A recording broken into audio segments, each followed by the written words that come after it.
दोस्तों नमस्कार। उम्मीद कर रहा हूं आप सब लोग अच्छे होंगे। कॉन्सेप्ट ऑफ टॉर्क चैप्टर का आज हमारा 16th एपिसोड है। लास्ट एपिसोड में हम इक्वेशन ऑफ इक्विलिब्रियम को देख रहे थे फॉर 3 डायमेंशन सिचुएशन। हमने देखा कि अगर कोई रिजिड बॉडी है और वो अंडर इक्विलिब्रियम है तो उसके ऊपर नेट फोर्स 0 होगा और नेट टॉर्क 0 होगा।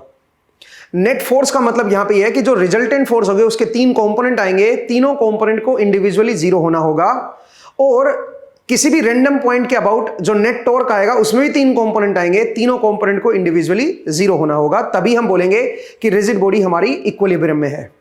दूसरा हमने देखा कि हमें इक्वेशन ऑफ इक्विलिब्रियम लिखने के लिए फ्री बॉडी डायग्राम बनाना होगा। जब आप फ्री बॉडी डायग्राम बनाते हो तो आपको सपोर्ट्स का पूरा ध्यान देना है। जो रिजिड बॉडी के ऊपर सपोर्ट कनेक्टेड हैं वो डिफरेंट टाइप के सपोर्ट्स होते हैं और उनके हिसाब से हमें reaction forces and reaction torques को दिखाना है।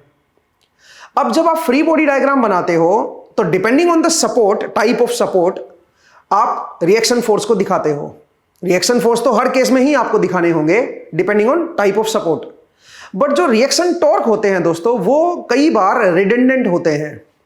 आपको सपोर्ट पे रिएक्शन टॉर्क या कपल टॉर्क को दिखाने की जरूरत नहीं होती, क्योंकि आपके जो सपोर्ट लगे होते हैं वो कुछ इस तरह से लगे होते हैं रिजिड बॉडी के ऊपर कि उन पे जो रिएक्शन फोर्सेस होते हैं वो अपने आप उस बॉडी को रोटेट करने ही नहीं देते।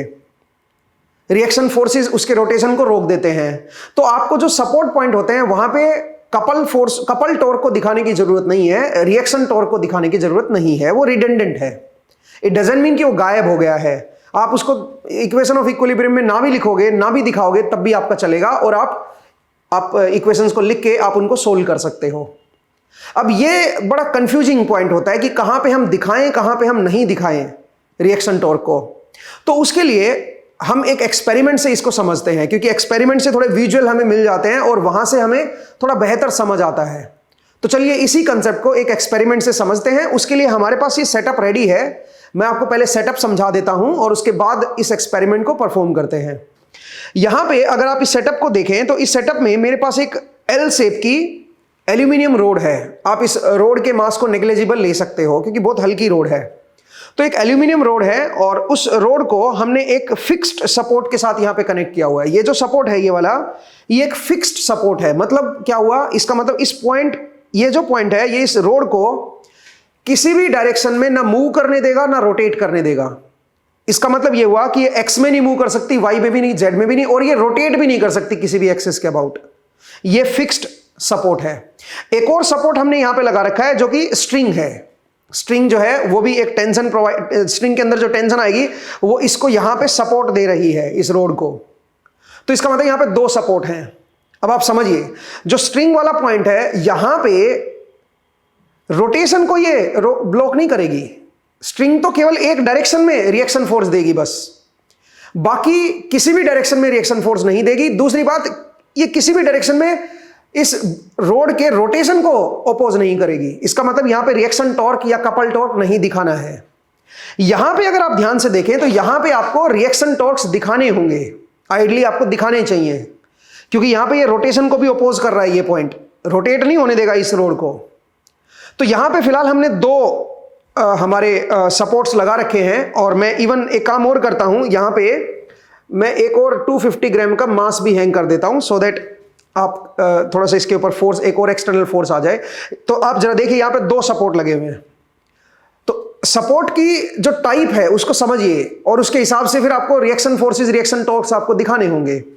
तो अगर मैं यहां पे इस रोड की इक्वेशन ऑफ इक्विलिब्रियम लिखूंगा तो मुझे यहां पे एक टेंशन दिखानी होगी, यहां पे mg दिखाना होगा, इसका मास मैं नेग्लिजिबल मान के चल रहा हूं। यहां पे आपको रिएक्शन फोर्सेस दिखाने होंगे। इस पॉइंट पे 3 रिएक्शन फोर्सेस आएंगे, x में, y में, z में, और 3 ही रिएक्शन टॉर्क भी आएंगे। आपको यहां पे रिएक्शन टॉर्क्स भी दिखाने हैं, ठीक है। दूसरी बात, अगर आप ध्यान से देखें तो यहां पे हमारे पास एक और सपोर्ट है, इसको हम बोलेंगे बॉल एंड सॉकेट सपोर्ट, ठीक है। बॉल एंड सॉकेट को अगर आप देखोगे यहां पे ये हर तरफ रोटेट कर सकता है यहां पे, ठीक है, हर तरफ रोटेट कर सकता है। बस इसमें क्या है, इसमें ये मूव नहीं कर सकता, बस रोटेट किसी भी डायरेक्शन में कर सकता है, ये मूव नहीं कर सकता। ये जो सपोर्ट है ये, इसका मतलब यहां पे रिएक्शन टॉर्क्स नहीं आएंगे। अगर ये कनेक्टेड होता तो, फिलहाल ये कनेक्टेड नहीं है। अगर ये कनेक्टेड होता तो यहां पे रिएक्शन फोर्सेस आपको दिखाने हैं, रिएक्शन टॉर्क नहीं दिखाने हैं। क्योंकि ये रोटेशन को तो रोक ही नहीं रहा, किसी किधर भी रोटेट कर सकता है। जो भी ये पॉइंट जहां से भी कनेक्ट करोगे वो पॉइंट कहीं पे भी रोटेट कर सकता है किसी भी डायरेक्शन में, सिर्फ मूव नहीं कर सकता। ये पॉइंट फिक्स है, इसलिए यहां पे रिएक्शन फोर्सेस दिखाएंगे। ठीक है, तो अब अगर इस पर्टिकुलर सिचुएशन में देखो तो ये तो खैर कनेक्टेड है ही नहीं, तो इसको तो आप छोड़ ही दो। यहां पे दो ही सपोर्ट हैं और आपको मैंने बता दिया कि यहां पे जब आप फ्री बॉडी डायग्राम बनाओगे तो कौन कौन से फोर्सेस आपको दिखाने होंगे। अब जब आप कैलकुलेशन करोगे तो यहां पे एक रिएक्शन टॉर्क भी आएगा। आप बोलोगे सर रिएक्शन टॉर्क कैसे आएगा, हमें कैसे पता यहां पे रिएक्शन टॉर्क भी है। यहां पे आपको एक कपल टॉर्क भी दिखाना होगा, क्योंकि उसके बिना आप इक्वेशन ऑफ इक्विलिब्रियम को सोल्व नहीं कर पाओगे। ठीक है, अगर मैं यहां पे सपोर्ट की सिचुएशन को थोड़ा चेंज कर दूं, कैसे चेंज कर दूं, अगर मैं इसको यहां पे कनेक्ट कर दूं, सोचिए, तो इन दैट सिचुएशन आपको यहां पे कपल टॉर्क दिखाने की जरूरत नहीं। कपल टॉर्क फिर रिडंडेंट हो जाएंगे, आप बिना कपल टॉर्क के भी इक्वेशन ऑफ इक्विलिब्रियम को सोल्व कर सकते हो। ठीक है, जब आप यहां पे ये जो हमारा बॉल एंड सॉकेट जॉइंट है, इसको अगर आप यहां पे कनेक्ट कर दोगे तो यहां पे कपल टॉर्क रिडंडेंट हो जाएंगे। आप बोलोगे सर ऐसा क्यों, क्योंकि जो रिएक्शन फोर्सेस जो होंगे, जो रिएक्शन फोर्सेस आप दिखाओगे वो सफिशिएंट होंगे इस रिजिड बॉडी को इक्विलिब्रियम में रखने के लिए। आपको टॉर्क दिखाने की जरूरत नहीं है। फिलहाल रिएक्शन फोर्सेस जो हैं, फिलहाल इस सिचुएशन में रिएक्शन फोर्सेस जो हैं वो सफिशिएंट नहीं है। आपको यहां पे कपल टॉर्क दिखाना होगा, रिएक्शन टॉर्क दिखाना होगा, जो इसके रोटेशन को अपोज कर रहा है, रोक रहा है इस रिजिड बॉडी के रोटेशन को। तो उसको इक्विलिब्रियम को दिखाने के लिए आपको रिएक्शन टॉर्क यहां पे दिखाना जरूरी है। लेकिन अगर आपने ये सॉकेट एंड ये जो है हमारा जो ज्वाइंट है, सॉकेट एंड बॉल ज्वाइंट जो है, अगर आपने इसको कनेक्ट कर दिया, फिर आपको यहां पे कपल टॉर्क नहीं दिखाना है। बिना उसके दिखाए भी फोर्सेस अकेले इसको इक्विलिब्रियम में होल्ड कर सकते हैं। तो आपको जबरदस्ती क्यों दिखाना है उसको? तो ये कॉमन सेंस का भी आप यहां पे इस्तेमाल कर सकते हो, और जितना आप प्रैक्टिस करोगे प्रॉब्लम्स की, उतना आपको ये समझ बढ़ती चली जाएगी कि कहां पे हमें रिएक्शन टॉर्क दिखाना है, कहां पे नहीं दिखाना है। अब मैं आपको एक और इंटरेस्टिंग सिचुएशन दिखाता हूं। जब मैं इसको कनेक्ट करूंगा तो यहां पे रिएक्शन टॉर्क की जरूरत नहीं है मुझे, यहां पे मैं रिएक्शन फोर्स दिखाऊंगा, वही काफी है इसको इक्विलिब्रियम में रखने के लिए। अब आप बोलोगे सर प्रूव करके दिखाओ इस चीज को, आप ये कैसे कह सकते हो? तो चलिए मैं जरा इसको प्रूव करता हूं। तो सबसे पहले मैं एक काम करता हूं, इसको जरा कनेक्ट करता हूं। अब आप देख सकते हो दोस्तों, मैंने इसको कनेक्ट कर दिया है बॉल एंड सॉकेट जॉइंट को। अब सपोर्ट यहां पे भी आ गया, एक सपोर्ट यहां पे आ गया और एक सपोर्ट यहां पे आ गया। अब तीन सपोर्ट इसके अंदर लगे हुए हैं। तो तीन सपोर्ट में अगर आप देखोगे, और ये रिजिड बॉडी इक्विलिब्रियम में अगेन, तो यहां पे अब आपको कपल टॉर्क दिखाने की जरूरत नहीं है, रिएक्शन टॉर्क दिखाने की जरूरत नहीं है। इस पॉइंट पे बिना रिएक्शन टॉर्क के सिर्फ आप फोर्सेस से आप इसको इक्विलिब्रियम में कर सकते हो। आप बोलोगे सर कैसे, जरा करके दिखाओ, जरा बताओ कि अब हमें कपल टॉर्क की जरूरत नहीं दिखाने की।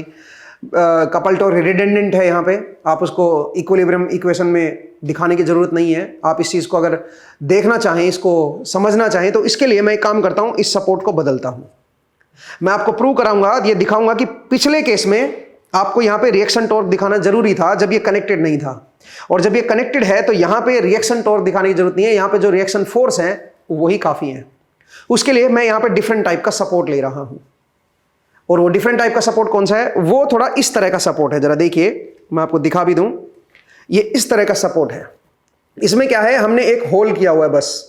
तो इस रोड को अब हम इस होल के अंदर डालेंगे, तो इससे क्या होगा, ये रोड रोटेट कर सकती है इस पॉइंट के अबाउट, इस मिडिल वाले पॉइंट के अबाउट ये रोटेट कर सकती है। इसका मतलब टॉर्क को अपोज नहीं करेगी ये, हाँ, लेकिन एक टॉर्क को अपोज करेगी। इसको इधर रोड को जो ऐसे ना इसके अबाउट रोटेट नहीं करने देगी, मतलब जेड डायरेक्शन में जो टॉर्क आएगा ना उसके अबाउट रोड को नहीं जाने देगी। दूसरा, आपका जो रोड का जो मोशन है वो एक्स के अबाउट, जो एक्स डायरेक्शन है, सोचो ये एक्स डायरेक्शन है मेरी, तो एक्स डायरेक्शन के अबाउट भी रोड को रोटेट नहीं करने देगी। इसका मतलब दो तरफ ये अपोज करेगी टॉर्क को।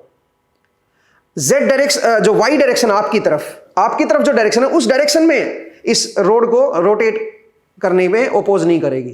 तो चलिए एक बार जरा इस सपोर्ट को लगा के देखते हैं और देखते हैं कि क्या बदलाव आता है। तो जरा देखिए दोस्तों, अब हम एक और डिफरेंट सिचुएशन में आ गए हैं। यहां पे हमने सपोर्ट को बदल दिया है। अब आप क्लियरली देख सकते हो, यहां पे जो सपोर्ट लगा है, ये सपोर्ट आपकी तरफ जो डायरेक्शन है उस तरफ के रोड के रोटेशन को ब्लॉक नहीं कर रहा। और यहां पे सही बताऊं तो अगेन रिजिड बॉडी इक्विलिब्रियम में है, ठीक है। लेकिन अगर आपको यहां पे रिएक्शन फोर्सेस अगर दिखाने होंगे तो आप यहां पे तीन रिएक्शन फोर्सेस दिखाओगे एक्स वाई जेड में, क्योंकि ये जो बॉल सॉकेट जॉइंट है वहां पे मैंने आपको बताया टॉर्क को ऑपोजिशन यहां पे नहीं मिल रही है, यहां पे सिर्फ और सिर्फ फोर्सेस को ऑपोजिशन मिल रही है। तो रिएक्शन फोर्सेस यहां पे दिखाओगे, एक टेंशन दिखाओगे, और यहां पे आपको क्या होगा, यहां पे भी आपको रिएक्शन फोर्सेस दिखाने हैं। जब हम सॉकेट को कनेक्ट कर देते हैं तो रिएक्शन फोर्सेस दिखाने हैं, यहां पे रिएक्शन टॉर्क दिखाने की जरूरत नहीं है, रिडंडेंट है, आपको कपल टॉर्क दिखाने की जरूरत नहीं है। आप देख भी सकते हो जब पहले हमने सपोर्ट लगा रखा था तो वो जो सपोर्ट था वो उस केस में जो पहले पिछले वाला जो सपोर्ट था उसमें फिक्स था ये, और उस केस में कोई रिएक्शन टॉर्क नहीं था। आप देख भी सकते हो यहां पे कोई रिएक्शन टॉर्क आपको देखने को नहीं मिलेगा, यहां पे आपको सिर्फ एक रिएक्शन फोर्स दिखाओगे वही काफी है। ठीक है, इवन आप देख भी सकते हो ये रोटेट कर सकती है इसके अबाउट, लेकिन यहां पे कोई रोटेशन अपने को देखने को मिल रहा। दूसरा, मैं यहां पे एक और सपोर्ट को चेंज कर रहा हूं, यहां पे हमारे पास एक बॉल है। ठीक है, अब जरा एक काम करता हूं, मैं इस बॉल को वापस यहां पे लगा रहा हूं, क्योंकि ये जो बॉल है ना ऊपर, ये जो ऊपर वाला जो सपोर्ट है, ये वाला पॉइंट, ये वाला पॉइंट क्या करेगा, ये वाला पॉइंट केवल और केवल एक फोर्स दे सकता है, ये किसी भी टॉर्क को अपोज नहीं करता। तो चलिए जरा लगा के देखते हैं। यहां पे अगर मैं अकेला इसको लगा दूंगा तो ये भी सफिशिएंट होगा इस रिजिड बॉडी को इक्विलिब्रियम में लाने के लिए। इसका मतलब आप समझो, अगर आपने सॉकेट जॉइंट यहां पे लगा दिया है तो यहां पे आपको रिएक्शन टॉर्क की अब जरूरत नहीं है। तो फ्री बॉडी डायग्राम जब आप बनाओगे तो यहां पे रिएक्शन टॉर्क को नहीं दिखाओगे। ठीक है, क्योंकि जो रिएक्शन फोर्सेस हैं वो सफिशिएंट है इस रिजिड बॉडी को इक्विलिब्रियम में करने के लिए। रिएक्शन टॉर्क यहां पे रिडंडेंट है, उसके बिना भी आप इक्विलिब्रियम की इक्वेशंस को सोल्व कर सकते हो। ठीक है, तो चलिए जरा देखिए, अब मैं इसको एक बार जरा निकाल रहा हूं और इसको जरा लगाता हूं, तो इसको मैं लगा के फिर आपसे मुलाकात करता हूं। तो दोस्तों यहां पे आप देख सकते हो हमने एक और तरीके के सपोर्ट को यहां पे लगा दिया है। अब ये जो सपोर्ट है ये क्या कर रहा है बताओ, ये टॉर्क को कहीं पे अपोज नहीं कर रहा है, इसके रोटेशन को। बिल्कुल जो बॉल होती है, बॉल वाला सपोर्ट है ये, बॉल के जस्ट ऊपर आपकी रोड जो है वो कॉन्टेक्ट बनाया हुआ है बस। तो यहां पे क्या कर रही है, एक रिएक्शन फोर्स जो है वो ऊपर की तरफ लगा हुआ है और किसी भी डायरेक्शन में यहां पे रिएक्शन फोर्सेस नहीं है। तो आप समझिए कि जब भी आपका ये सॉकेट ज्वाइंट अगर आ जाएगा तो इसके साथ अगर इसके कॉन्जुगेशन में मैंने एक और सपोर्ट लगा दिया जो कि आपका फिक्स सपोर्ट है या फिर आपका बॉल सपोर्ट है, इस तरह का सपोर्ट अगर मैंने लगा दिया और ये सपोर्ट रिजिड बॉडी के साथ प्रॉपर्ली अलाइंड है, तो आपको रिएक्शन टॉर्क यहां पे दिखाने की जरूरत है ही नहीं। इवन वो रिडंडेंट है, उनकी जरूरत ही नहीं है। तो जब आप इसका फ्री बॉडी डायग्राम बनाओगे तो आपको यहां पे रिएक्शन टॉर्क नहीं दिखाना है, क्योंकि सबसे बड़ा कंफ्यूजन ये रहता है कि रिएक्शन टॉर्क आएगा कि नहीं आएगा, दिखाएं कि ना दिखाएं। अगर आप जबरदस्ती के एक्स्ट्रा वेरिएबल ले लेते हो तो फिर आपको इक्वेशंस लिखने में दिक्कत आती है और आप फिर उनको सोल्व करने में परेशानी होती है। इसलिए आप जो है रिएक्शन टॉर्क को, वो रिडंडेंट है, ऐसी सिचुएशन में आप उनको दिखाओ ही मत, कपल टॉर्क को दिखाने की जरूरत नहीं है। अब जरा देखिए, अब आप बोलोगे कि सर ठीक है मैंने इसको हटाया तो देखो ये नीचे की तरफ गया है। ठीक है, इसका मतलब यहां पे क्या कर रहा था, ये बस एक ऑपोजिट फोर्स दे रहा था, बस इसको ऑपोजिट फोर्स दे रहा था बस ये। ठीक है, अब जरा देखिए, जब मैं इसको वापस लगा रहा हूं यहां पे, जो दूसरे वाला ये जो है, ये जो सपोर्ट है, इसको अगर मैं कनेक्ट करूं तो मैं जरा इसको इसके अंदर कर देता हूं। हाँ जी, तो अब जरा देखिएगा, अब मैं एक काम करता हूं, मैं उसको हटाता हूं। जैसे मैं उसको हटाऊंगा ये इक्विलिब्रियम में नहीं रहेगी। अब क्यों? क्योंकि अगर मैं इसको हटा दूंगा तो इसको इक्विलिब्रियम में रखने के लिए यहां पे जो सपोर्ट चाहिए वो डिफरेंट चाहिए। यहां पे सपोर्ट आपका डिफरेंट तरीके का होना चाहिए। अगर आप ये बॉल एंड सॉकेट जॉइंट को अगर आप हटा दोगे तो फिर आपको इक्विलिब्रियम में रख नहीं पाओगे इस सपोर्ट की हेल्प से, फिर आपको डिफरेंट टाइप का सपोर्ट चाहिए। तो सपोर्ट की बड़ी सिग्निफिकेंस होती है। जरा देखिएगा, मैं अब इसको हटा रहा हूं एंड मैं इसको पकड़ के रखूंगा सो दैट ये मेरा यहां से गिरे ना। ठीक है, हाँ जी, जरा देखिएगा अभी।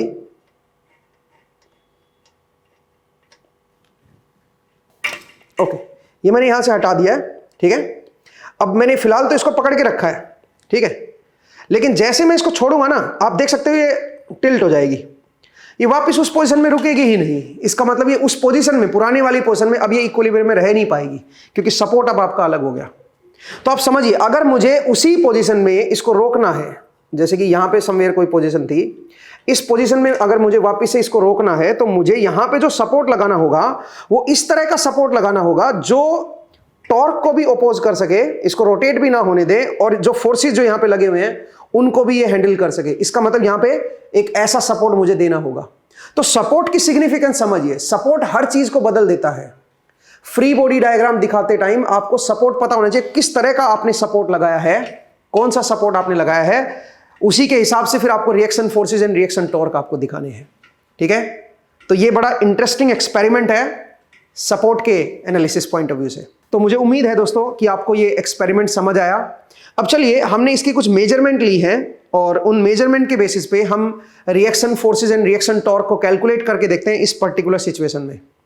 हमारे पास इस रोड की लेंथ एंड किस पोजीशन पे हमने कौन से फोर्सेज लगाए हैं वो सारे हमने मेजर कर लिए हैं, तो उनको एक बार जरा देखते हैं। तो दोस्तों, आपने एक्सपेरिमेंट देखा।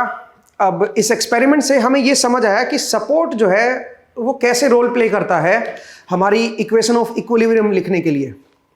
जरा देखिए, सबसे पहला जो हमने केस देखा था उसमें हमारे पास ये फिक्स्ड सपोर्ट था यहाँ पे, और मैं यहाँ पे कोऑर्डिनेट सिस्टम को डिफाइन कर रहा हूं और वो कुछ इस तरह का है कि x मेरा इस तरफ है, y जो है वो अलोंग द रोड लेंथ है, जो लंबी वाली जो लेंथ थी उसके अलोंग, और z ऊपर की तरफ है। मतलब इसको अगर आप उस एक्सपेरिमेंट के साथ मैच करें तो आप ये कह सकते हो कि जो आपने रोड आपकी तरफ जो बाहर निकली हुई थी वो मैं y मान रहा हूं, इस डायरेक्शन को मैं x मान रहा हूं। ऐसे आगे रोड ऐसे थी ना जब आपने एक्सपेरिमेंट देखा, तो ये वाली जो लेंथ है, ये वाली जो डायरेक्शन है x है, आपकी तरफ जो है वो y है, और x से y हाथ घुमा दूंगा तो ऊपर की तरफ जो आएगा वो z आएगा। ठीक है, इस तरह मैंने कोऑर्डिनेट सिस्टम को लिया है। रोड की जो लेंथ है वो हमने ऑलरेडी मेजर कर रखी है, 28.5 ऐसे है और 12.5 ऐसे है। यहां पे जो बी पॉइंट है, इस बी पॉइंट पे हमने एक स्ट्रिंग कनेक्ट की हुई है और स्ट्रिंग में टेंशन कुछ आएगी। ठीक है, और यहां पे जो सी पॉइंट है उस पे हमारा एक mg फोर्स लग रहा है, और ये जो डिस्टेंस है आपकी जो कॉर्नर इसका बिल्कुल एज पॉइंट है, एज पॉइंट से बी पॉइंट तक जो डिस्टेंस है ये आपकी 1.5 सेंटीमीटर है, और ये आपकी डी से लेके सी तक की जो डिस्टेंस है, यहां तक की, यहां से मेजर जब करेंगे तो यहां तक की जो डिस्टेंस है वो 8.5 है, और टोटल लेंथ जो है ये वाली ये 12.5 है। अपने को यहां पे reaction forces and reaction torques के बारे में बताना, मतलब रिएक्शंस क्या क्या आएंगी वो आपको बतानी है। तो अगर आप ध्यान से देखो तो दो जगह सपोर्ट है हमारे पास। एक तो ये स्ट्रिंग एक सपोर्ट प्रोवाइड कर रही है इस रोड को, दूसरा यहां पे जो सपोर्ट है वो लगा हुआ है। अब अगर आप ध्यान से देखें तो मुझे reaction forces and couple torque दिखाने होंगे। तो अगर मैं इस रोड का फ्री बॉडी डायग्राम बनाऊं तो इसके फ्री बॉडी डायग्राम में एक तो यहां पे हमने mg दिखा दिया, एक हमने यहां पे टेंशन दिखानी है T। ठीक है, दूसरा यहां पे आ जाओ, यहां पे एक फिक्स्ड सपोर्ट है। फिक्स्ड सपोर्ट का मतलब क्या हुआ, ये ना तो रोड को रोटेट करने देगा, किसी भी डायरेक्शन में रोटेट नहीं करेगी रोड यहां पे, क्योंकि ये फिक्स कर रखा है।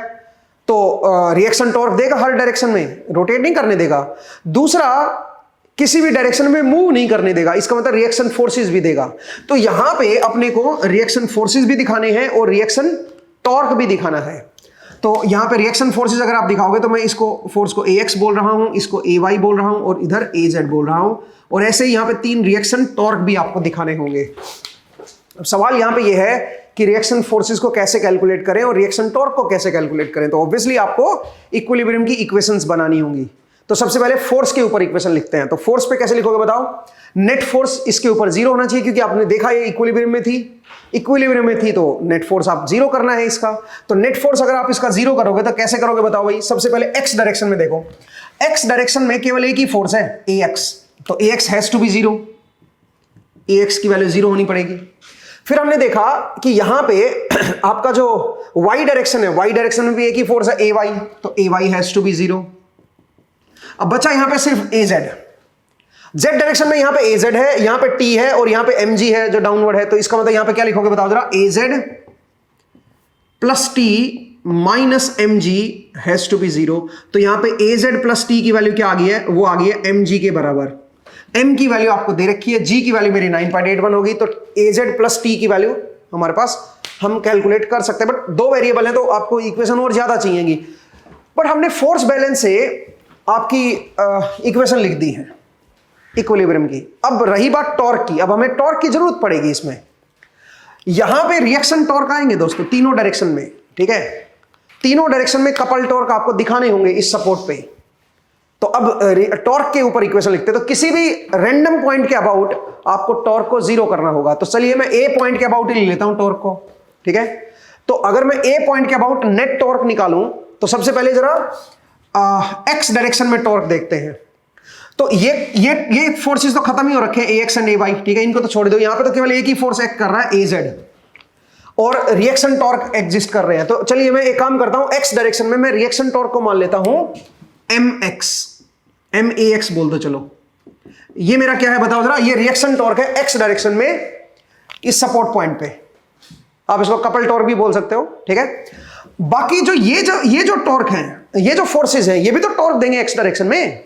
अगर आप ध्यान से देखें, ये जो टेंशन है ये यहां से कितनी दूरी पे है बताओ, 28.5। परपेंडिकुलर डिस्टेंस अगर आप देखोगे एक्स एक्सिस से तो 28.5 है, और टी मेरा जेड की तरफ है, ये परपेंडिकुलर डिस्टेंस मेरी वाई की तरफ है, तो वाई क्रॉस टी करोगे तो टॉर्क जो है बाहर की तरफ देगी, ठीक है। तो इसका मतलब है पॉजिटिव टॉर्क देगा कितना, टी इंटू 0.285, ठीक है जी। ये मेरा टॉर्क जो है बाहर की तरफ देगा, क्लियर है। ऐसे ये जो mg है ये फिर नेगेटिव टॉर्क देगी भाई, ये भी 28.5 है सेंटीमीटर में, और इस तरफ मेरा r हो गया और f मेरा डाउनवर्ड हो गया, तो इसका पीछे की तरफ टॉर्क देगा भैया माइनस x की तरफ, तो माइनस mg इंटू 0.285 एंड बराबर की इधर 0। तो नेट टॉर्क हमने x डायरेक्शन में 0 कर दिया है। अब एक प्रॉब्लम तो ये थी, इसमें दो अननोन है, इसमें एक अननोन और एक्स्ट्रा आ गया भाई, मतलब एक इक्वेशन एक्स्ट्रा बढ़ी तो एक अननोन भी बढ़ गया, अभी भी कोई फायदा हुआ तो नहीं हमें इससे, ठीक है। तो अब चलिए अब एक काम करते हैं, अब हम y डायरेक्शन में टॉर्क को देखते हैं। तो y डायरेक्शन में यहां पे जो रिएक्शन टॉर्क है वो क्या होगा बताओ, इस पॉइंट पे जो रिएक्शन टॉर्क होगा y डायरेक्शन में वो आपका होगा MAY। ये मेरा y डायरेक्शन में रिएक्शन टॉर्क हो गया इस पॉइंट पे MAY, ठीक है। ये जो है ये क्या करेगा, ये अगर आप ध्यान से देखो इस y एक्सिस से ये कुछ दूरी पे है, कितनी दूरी पे है बताओ जरा, 12.5 तो पूरी है, उसमें से ये इधर वाला 1.5 माइनस कर दो, 11 सेंटीमीटर की दूरी पे है।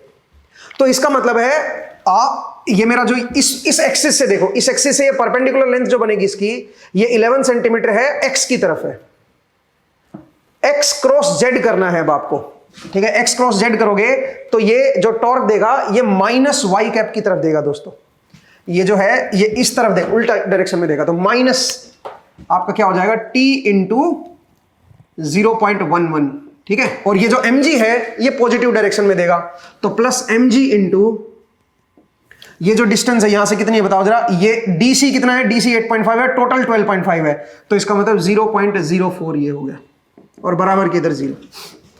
हमने एक और टॉर्क की इक्वेशन लिख दी यहां पे, लेकिन अब भी एक दिक्कत है।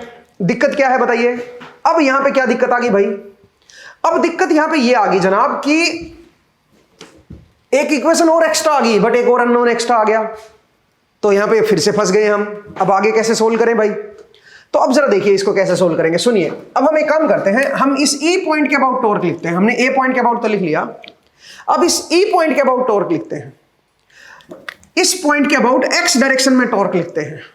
तो जरा देखिए, मुझे चाहिए MEX, मुझे एक्स डायरेक्शन में टॉर्क देखना है ई पॉइंट के अबाउट। तो आप अगर आप ध्यान से देखें, ये जो लाइन है ये एक्स की तरफ ही है, और सारे के सारे जो फोर्सेस हैं ये तो उस एक्स एक्सिस पे लाई कर रहे हैं। एक्स एक्सिस से परपेंडिकुलर डिस्टेंस इन फोर्सेस की 0 है, क्योंकि ये खुद ही एक्स एक्सिस पे लाई कर रहे हैं। अगर मैं ई पॉइंट के अबाउट देखूं तो केवल एक फोर्स बचता है यहाँ पे AZ, ये आपका यहाँ पे क्या देगा, टॉर्क देगा इस पॉइंट के अबाउट, और एक यहाँ पे कपल टॉर्क है, रिएक्शन टॉर्क। तो अगर मैं ई पॉइंट के अबाउट देखूं तो ई पॉइंट के अबाउट जो कपल टॉर्क है वो कितना है बताओ, वो है MAX। जो यहां पे कपल टॉर्क था वही यहां पे शिफ्ट हो जाएगा भाई MAX, जो एक्स डायरेक्शन में है। दूसरा ये जो AZ है ये इस पॉइंट के अबाउट माइनस में टॉर्क देगा, मतलब माइनस एक्स की तरफ देगा, कितना देगा, AZ इंटू 0.285 बराबर के इधर 0, और तो कोई फोर्सेस टॉर्क देंगे नहीं। तो यहां से मेरे पास क्या आ गया, MAX और AZ की रिलेशन आ गई 0.285, ये एक रिलेशन आ गई दोस्तों। ये रिलेशन का यूज करके मैं यहां पे MAX को यहां पे AZ की टर्म में लिखूंगा भाई, ठीक है। तो जरा देखिए यहां पे, अगर मैं यहां पे पुट करूं तो ये बन जाएगा 0.285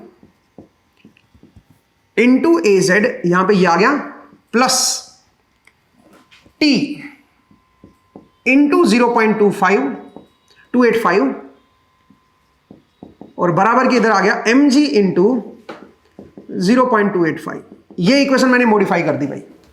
तो T और AZ के बीच ये इक्वेशन आ गई। एक और इक्वेशन हमें पता है T और AZ के बीच, और वो है AZ plus T has to be equal to mg।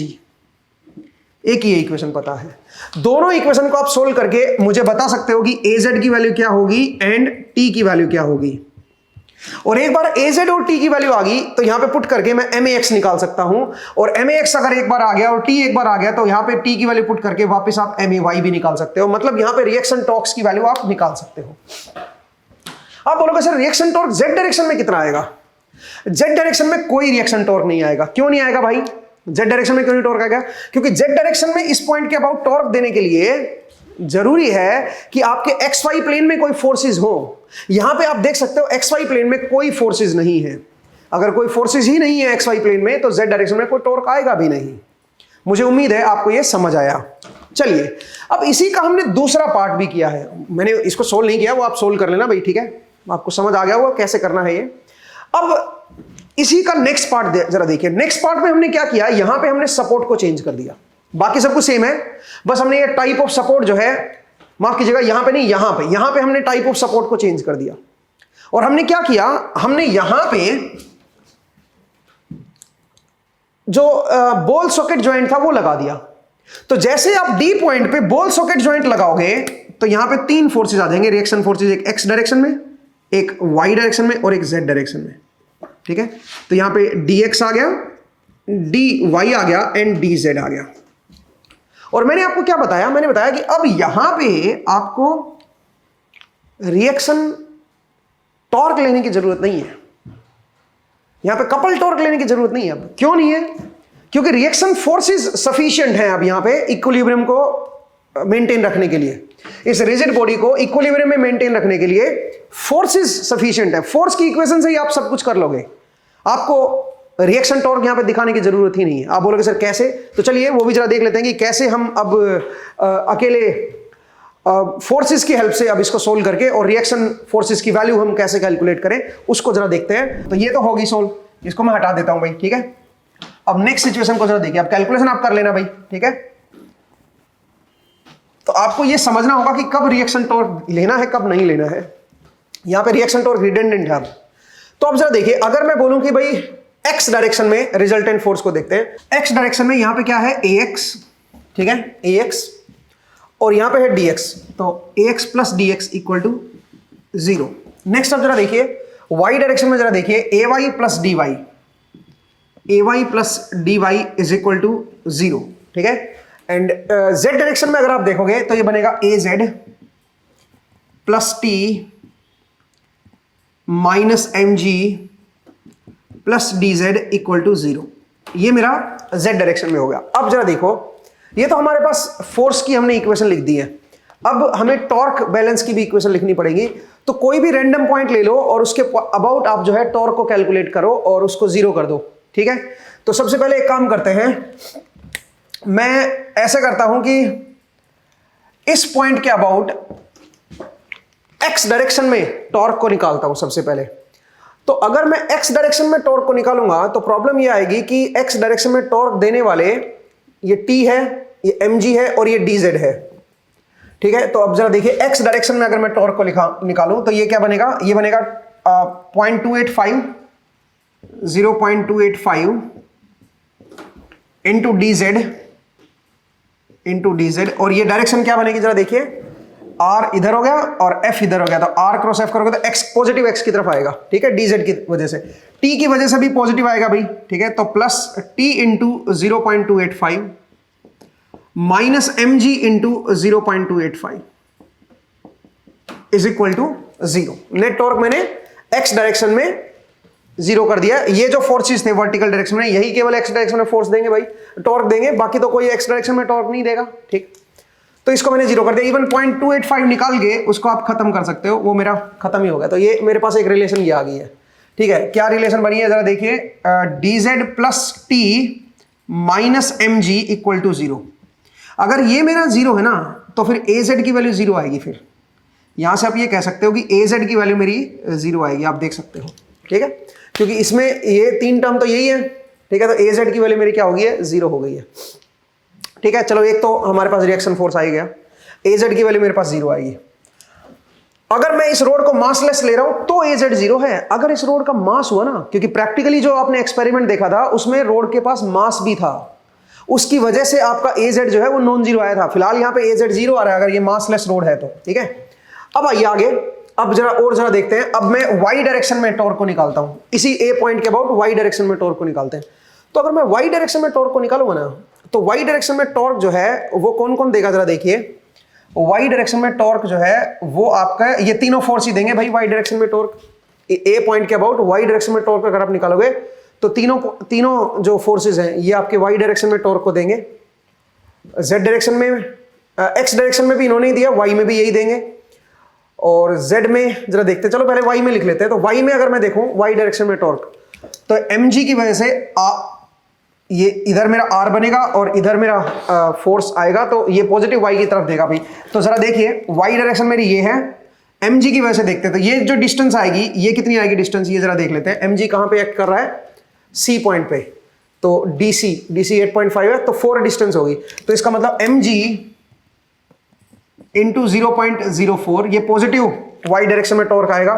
t की वजह से नेगेटिव आएगा, -t इंटू, और ये जो आपका डिस्टेंस है t वाली, t कहां पे एक्ट कर रहा है जरा बताओ। t जो है यहां से कितनी दूरी पे है ये देखना है अपने को। तो टोटल 12.5 है, उसमें से db माइनस कर दो। 12.5 माइनस bd अगर आप करोगे तो t जो है वो 11 पे है, तो इसका मतलब 0.11। अच्छा, ये जो dz है इसकी वजह से भी नेगेटिव बनेगा, minus dz into 0.125 equal to 0। ये एक इक्वेशन बन गई भाई, ठीक है। तो t dz और mg के बीच एक ये रिलेशन है, एक ये रिलेशन आ गई है, 2 आ गई है। चलिए अब आगे बढ़ते हैं, कोई और जरा देखते हैं। ओके, मैंने y डायरेक्शन में टॉर्क को लिख लिया ए पॉइंट के अबाउट। अब मैं z डायरेक्शन में देखना चाह रहा हूं। ए पॉइंट के अबाउट ही z डायरेक्शन में अगर आप टॉर्क को देखोगे तो एक तो ये dx देगा, एक ये dy देगा। जो dy है ये किधर टॉर्क देगा जरा देखो, यहां से z डायरेक्शन में अगर मैं देखूं तो ये जो dy है इसकी परपेंडिकुलर लेंथ जो है वो कितनी है, 12.5। यहां से जो परपेंडिकुलर लेंथ आएगी dy की, ये लाइन ऑफ एक्शन है ना, तो यहां से परपेंडिकुलर लेंथ जो आएगी वो आएगी 12.5। तो 0.125 इंटू dy, ठीक है, इंटू dy ये होगा भाई 0.125 इंटू dy। और ये जो टॉर्क आएगा ये किस तरफ आएगा बताओ जरा, ये पॉजिटिव z की तरफ आएगा, बिकॉज r इधर हो गया, f इधर हो गया। तो r क्रॉस f करोगे तो पॉजिटिव z की तरफ आएगा, मतलब अगर मैं इधर x मान लूं इधर y मान लूं तो पॉजिटिव z की तरफ आएगा, ठीक है भाई।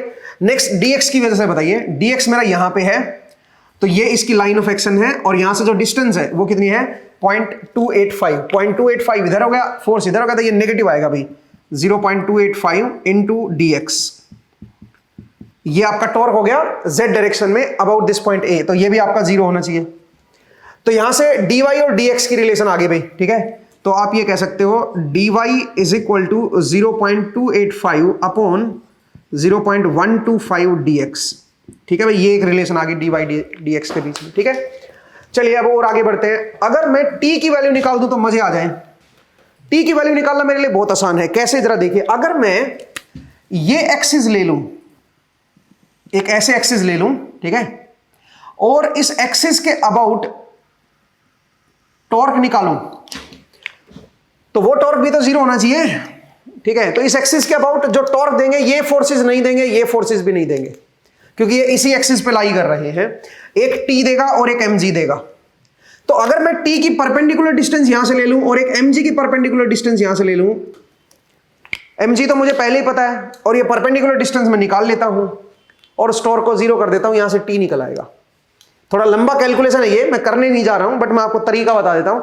हमारे पास एक बार t आ गया, वो मैं यहां पे पुट करूंगा और यहां पे पुट करूंगा, मेरे पास mg एंड dz दोनों आ जाएंगे।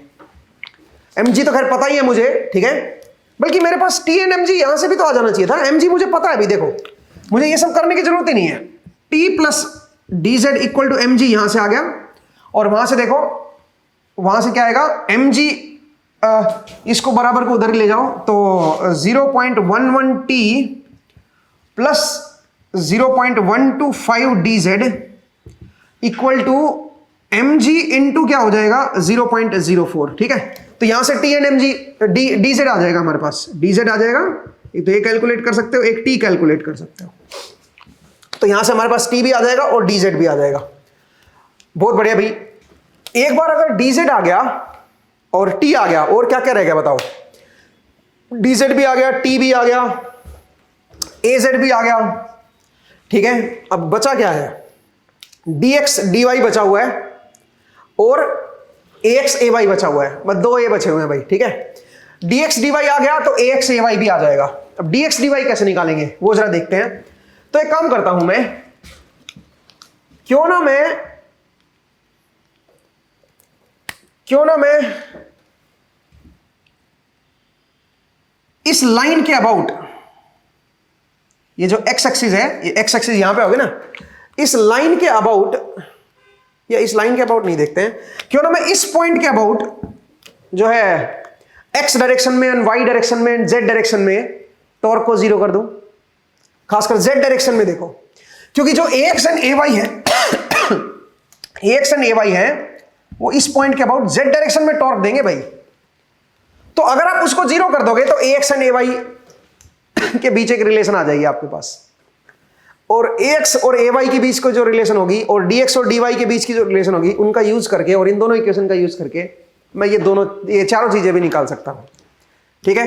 तो अब वो काम आप खुद करें, जरा देखिए मेरा कंसर्न क्या था इस प्रॉब्लम से। मेरा कंसर्न इस प्रॉब्लम को लेने का सिर्फ यही था कि मैं आपको ये बताना चाह रहा हूं कि अब यहां पे आपने रिएक्शन टॉर्क नहीं लेने हैं, क्योंकि जो रिएक्शन फोर्सेस हैं वो इटसेल्फ सफिशिएंट हैं इसको इक्विलिब्रियम में रखने के लिए। तो अब आपको हमेशा ये देखना है कि जब भी आपका सपोर्ट लगे होंगे रिजिड बॉडी के ऊपर, तो आप ये देखिए कि वो जो सपोर्ट है वो किस तरह से ओरिएंटेड है, कैसे लगे हुए हैं, और उनसे जो रिएक्शन फोर्सेस आ रहे हैं, क्या वो रिएक्शन फोर्सेस अपने आप उस रिजिड बॉडी को इक्विलिब्रियम में रखने के लिए सफिशिएंट हैं।